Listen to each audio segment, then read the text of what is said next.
To the first episode of Attribute Down, where I tell you what's up with the games coming out, with the RPGs that are coming out in the near future. I'm going to tell you what the price may be like, how the game plays, and if I played it before. So it's going to come down to either a pass or a buy. So let's just jump right into it. As you can see already, I've got Neo 2 pulled up here on my screen. That's the intro image that they have given us, and then obviously right underneath that I have a picture of what looks like a transformation. So a lot of people, I'm not going to say a lot of people actually, there's been some people that's got invited to play the alpha test, and that's happening, as you can see, May 24th through the 2nd of June.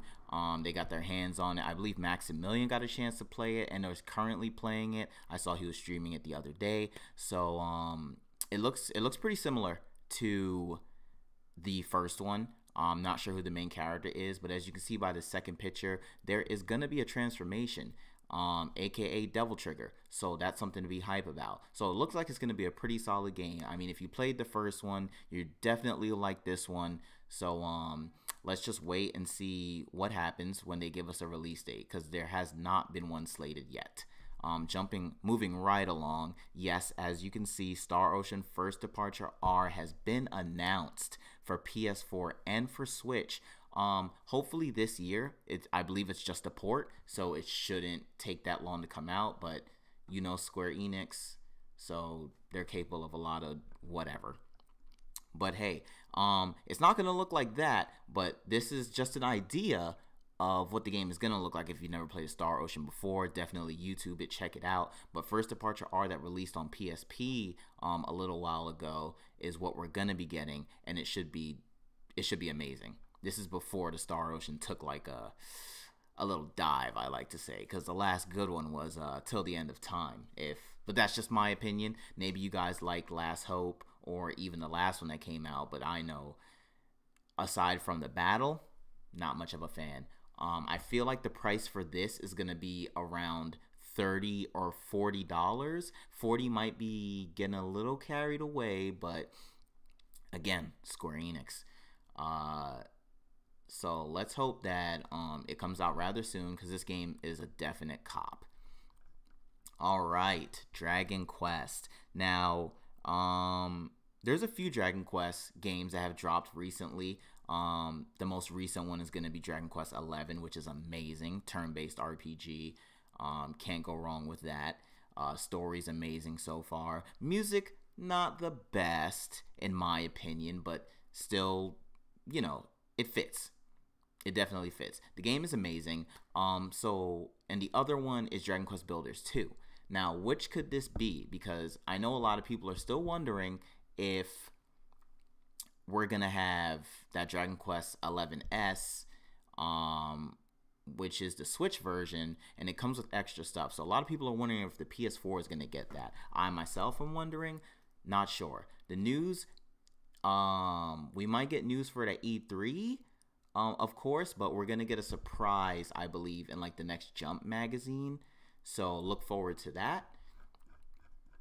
Lords of the Fallen. Okay. So if anyone's played this game, it's like Dark Souls, right? And there's been so many Dark Souls clones recently, but if it ain't broke, don't fix it, right? Unfortunately, they lost their developer.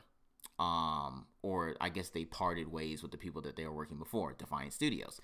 Now, I'm not sure if that's going to affect how long the game gets pushed back for, but I'm definitely hoping that it doesn't get pushed back or too long, or like the game doesn't get overall canceled, because I did enjoy the first one. Like I said, it is a Dark Souls clone.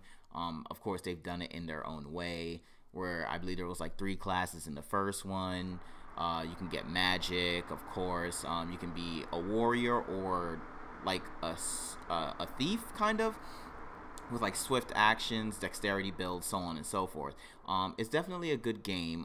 The pace is a little slower at times. It could pick up a little bit, but it's definitely worth a shot. They've given it out so many times for free on PlayStation Plus. So if you got PlayStation Plus, you might have already have it downloading, waiting for that day to just be like, shit, should I really play this? Do it. It's definitely worth at least like fucking around with it for like 10 or 15 minutes. Okay. So we've got Atelier Ryza that was just announced. The name was just dropped like yesterday or the day before. But this is part of a long-running Atelier series. I know I used to be a huge fan of the Atelier series when it was on PS2. I'm not a fan of it anymore, really, just because you have to shuffle your day between alchemy, training, and like spending time with your friends. Now, I know you guys are thinking, oh, but you know, that's good. You get to balance things. Yeah, but you're also living life on like a time clock. And I'm not a huge fan of that. Like, what if I want to grind for like 20 hours in real life time, which is, you know, maybe 5 days in game time? I don't know how it works. Obviously, that's not correct. But anyway, I just don't like how that flow goes. And they've already said, they had like an interview, and the director already said that there's not going to be romance, really. There's going to be lighthearted moments. It's going to be a little different. That's a pass for me. Sorry, guys. The Atelier series is amazing. I'm pretty sure they change things every installation, but I just can't get behind it anymore unless they're going to go back to their roots. So this game's most likely to be $60 when it drops, but it's going to be a pass for me. All right, Oninaki.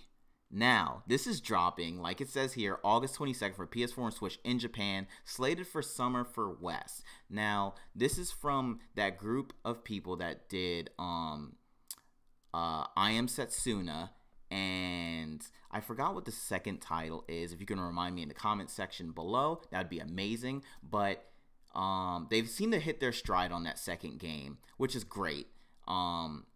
The third game looks pretty solid. You know, you have some big people working on it and with it. It's a top-down action RPG. There's gameplay videos out there, so definitely check out the gameplay videos. Setsuna was $40. That second game was like $50.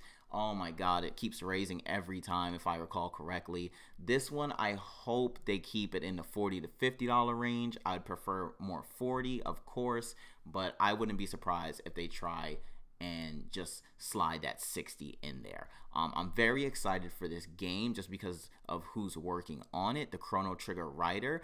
That doesn't mean it's going to be the best, but, you know, we can expect something good. So let's look forward to that. Because I am definitely gonna cop on drop. All right, last but not least, we have Dead Cells. Now, this game is already out. However, they just passed 2 million purchases, which is amazing. So they dropped a new update, has new enemies, new weapons, balancing, you know, all that good stuff that happens. It's definitely a great game, Metroidvania, and again, it follows like the Dark Souls-esque thing. You die, you lose your stuff, you can get it back. No, do you get it back? I don't remember if you get it back, honestly, but the game is definitely worth giving a shot. The price tag on it is not too high. I believe it's in the $20 to $30 range. You might even be able to pick it up on sale. So it's definitely worth playing. If you like hard games, then this one is for you. But that about sums it up for this week. I want to drop a video, guys, like every week, bringing you up to date with what's coming out, what's happening in the RPG, JRPG world, and I need your guys' help to continue doing that. So please support me, and I will be here supporting you. So if you like this video, you have any tips for me, like, fave, or subscribe, and I will be back next week giving you all the JRPG and RPG information that I can. Thank you, guys. Take care.